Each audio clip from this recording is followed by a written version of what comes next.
Bonjour à tous, ravi de vous retrouver aujourd'hui pour une vidéo un peu particulière. Vous me direz que je dis ça assez souvent, mais là quand même c'est vraiment le cas, puisque je suis en train d'expérimenter la possibilité de faire des recherches de victimes d'avalanches à l'aide de drones. Alors dans un premier temps, j'avais espéré pouvoir utiliser un drone avec une caméra thermique et que malheureusement les caméras thermiques n'avaient pas un pouvoir de pénétration suffisant pour véritablement voir les victimes ensevelies sous une épaisseur de neige supérieure à quelques centimètres, ce qui n'a plus beaucoup d'intérêt, il faut le dire, dans notre cas.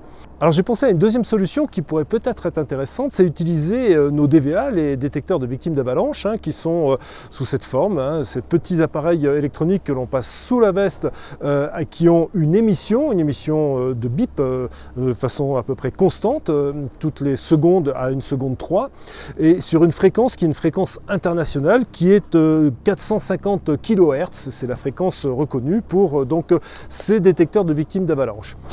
Or, ces détecteurs, ils ont deux fonctions. Une première fonction qui est une fonction d'émission, donc là on a un bip toutes les secondes à peu près, qui émet et qui, sans que vous ayez besoin d'avoir la moindre action, vous permet d'être localisé si vous êtes enfoui sous une avalanche. Et puis bien sûr, la deuxième fonction, c'est une fonction recherche, où là on va passer donc dans ce mode de réception de signaux, et on va pouvoir ainsi, quand on s'approche des victimes, qu'on ne voit pas sous l'avalanche, on va pouvoir les détecter.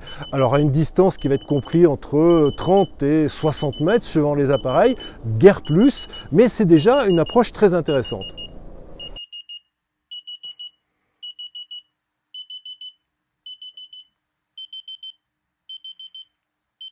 Le problème, c'est un problème de temps, de rapidité d'intervention. Si on arrive à désensevelir les victimes en moins de 15 à 20 minutes, on a vraiment une proportion très importante de les sortir, soit indemnes, en tout cas de les ranimer et de pouvoir sauver ces personnes. Au-delà de ces 15 à 20 minutes fatidiques, les pourcentages chutent de façon très drastique et là, on a vraiment des risques de mort qui sont beaucoup plus importants. Mon idée, c'est d'utiliser un drone pour pouvoir aller sur le site d'avalanche le plus rapidement possible et surtout pouvoir balayer une zone beaucoup plus rapidement qu'en ski ou à pied. Et avec le drone, on peut ainsi ratisser une zone d'avalanche beaucoup plus rapidement. Alors le drone que j'ai retenu, c'est le Mavic 3. C'est un drone qui a une capacité de portage suffisante pour soulever un appareil de recherche de victimes d'avalanche et qui a aussi, chose très importante, une autonomie assez importante. J'arrive à voler environ 40 minutes avec les batteries, donc on peut vraiment survoler une zone relativement étendue de façon efficace, rapide et prolongée si c'est nécessaire. Le souci, c'est d'arriver déjà à déterminer s'il n'y a pas de perturbation avec l'émission de ces bips à 457 kHz par rapport à la radiocommande et aux commandes que l'on peut avoir sur le drone. Donc ça, c'est ce que je vais vérifier dans un premier temps. Et s'il n'y a pas trop de perturbations, il faut aussi que dans le sens inverse, le récepteur DVA ne soit pas trop perturbé par l'émission d'ondes radio continue du drone. Donc pour ce faire, je éloignais un petit peu le drone du DVA en le scotchant au corps du drone, mais en l'éloignant d'environ 30 à 40 cm. On va voir déjà dans un premier temps si le pilotage du drone avec la radiocommande n'est pas perturbé. Et dans un deuxième temps, si les réceptions du DVA ne sont pas trop perturbées par le drone.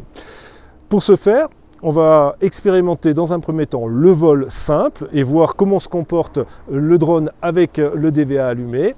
Dans un deuxième temps, avec la société Abbott, on va voir si on arrive à avoir un récepteur qui nous transmet les informations que le DVA en l'air va pouvoir recueillir. Parce que là est toute la difficulté, ce DVA est prévu pour être consulté par l'opérateur sur le terrain en lecture directe, en recherche et en vérification s'il ne voit pas un signal s'allumer sur son petit récepteur qui pourrait lui indiquer la direction et la distance de la victime. Bien sûr, si le récepteur est en l'air, je n'ai pas une lecture directe. Il va falloir donc imaginer un procédé pour retransmettre les informations de ce récepteur DVA à l'opérateur qui est en bas. Là, ça va être une autre paire de manches. Bon, dans un premier temps, vérifions ensemble s'il n'y a pas trop de perturbations du pilotage de drone avec l'émission du DVA. Donc j'ai scotché la bride du DVA sur le corps du Mavic 3 avec cette petite distance d'environ 30-40 cm comme je vous l'ai montré tout à l'heure. J'ai mis en route la radiocommande ainsi que le drone. On va voir déjà s'il répond à peu près à mes sollicitations en termes de pilotage.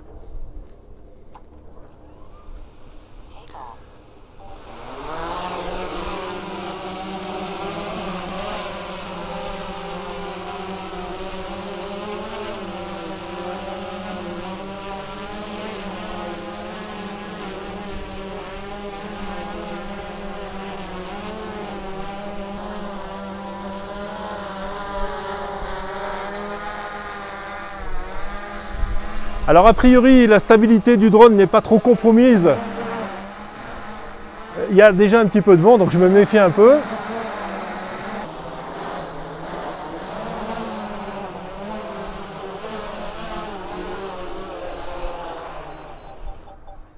Alors ce premier test est quand même concluant dans la mesure où j'ai pu piloter le drone, le faire décoller et le drone a bien soulevé la masse. Il y a un certain nombre de choses bien sûr qu'il faut un peu plus préciser.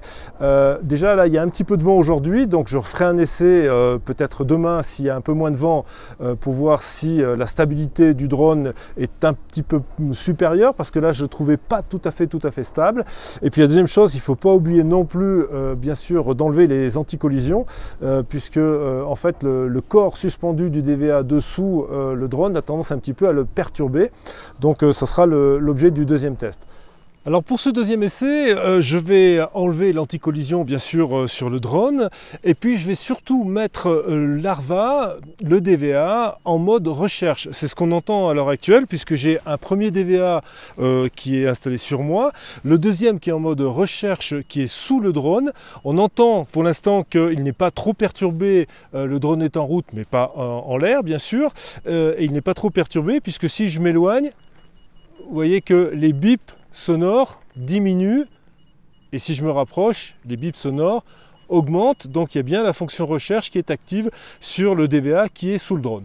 Maintenant l'idée ça va être de voir si en le faisant décoller on arrive toujours à avoir un petit peu cette fonction, et si le drone avec l'anti-collision enlevée est un petit peu plus stable. Allez, décollage.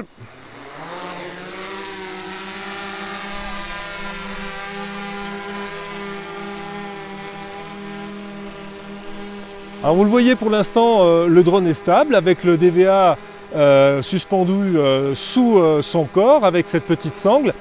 Alors il est clair que si on avait un DVA plus près du Mavic, parce que là ça fait une sorte d'élingue et ça perd un petit peu de la stabilité au niveau du drone. Je pense que dans un deuxième temps, ce qui serait souhaitable, c'est d'avoir une élingue plus courte, voire peut-être même quelque chose de rigide sous le corps du drone pour suspendre le DVA, et bien sûr ensuite voir un système qui nous permette de transmettre les informations du DVA. Là en tout cas ce qu'on voit, c'est que ça fonctionne bien, j'ai toutes mes commandes, je peux le déplacer sans trop de problème, à droite, à gauche, en avant, en arrière, le faire monter, on va l'éloigner un petit peu.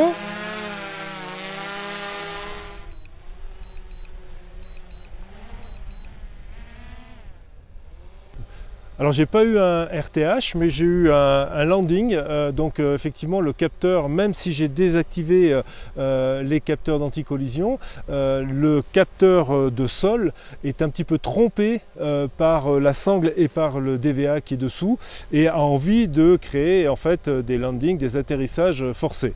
Donc bon, pour le contrôler, il suffit de remettre la manette, le joystick de gaz vers le haut, et ça repart. Mais voilà, ça fait partie des choses qu'il va falloir un petit peu perfectionner, et de façon à avoir un contrôle plus efficace des manettes. Mais En tout cas, ce qu'il y a de sûr, c'est à part ce petit contrôle de radar de sol qui est trompé par le DVA qui est suspendu, le reste fonctionne bien. Visiblement, le poids n'affecte pas le Mavic 3. Les commandes répondent bien, ne sont pas perturbées par l'émission du DVA, puisque là, je vous le répète, je l'ai mis en mode recherche. Donc, il y a une émission continue d'ondes pour détecter une autre personne. Donc ça fonctionne bien. C'est simplement un problème mécanique de longueur de sangle, éventuellement peut-être un support plus rigide, et puis pour éviter de tromper ce capteur de sol qui a tendance à créer des atterrissages un peu intempestifs.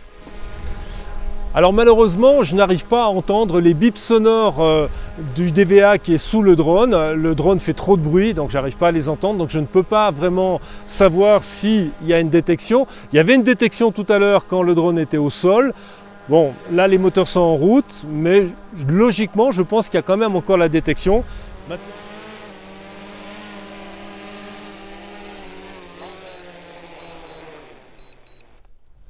Voilà, j'ai fait atterrir le drone, on s'entend un peu mieux. Donc la fonction recherche est toujours active, et si je me rapproche, même avec le drone en fonctionnement, mais sans les moteurs bien sûr, on a tout à fait l'audition des bips de recherche. Maintenant, il va falloir qu'on arrive à trouver un système de transmission de ces données, au moins des données sonores, parce qu'avec un opérateur, avec un casque, on pourrait très bien faire une recherche simplement avec le signal sonore. C'est ce qu'on faisait d'ailleurs il y a quelques années avec les premiers ARVA et les premiers DVA. Donc ça serait déjà une première chose, simplement la transmission du signal sonore qui nous permettrait d'avoir la localisation des victimes. Éventuellement, on pourrait imaginer avoir la transmission aussi des données de direction et de distance, ça serait encore un plus. Bon, reste à voir si on arrive à mettre ça au point. Et ben ça sera l'objet peut-être du prochain film, en tout cas j'espère. On va voir avec les techniciens d'Abot pour savoir s'ils arrivent à trouver quelque chose d'efficient.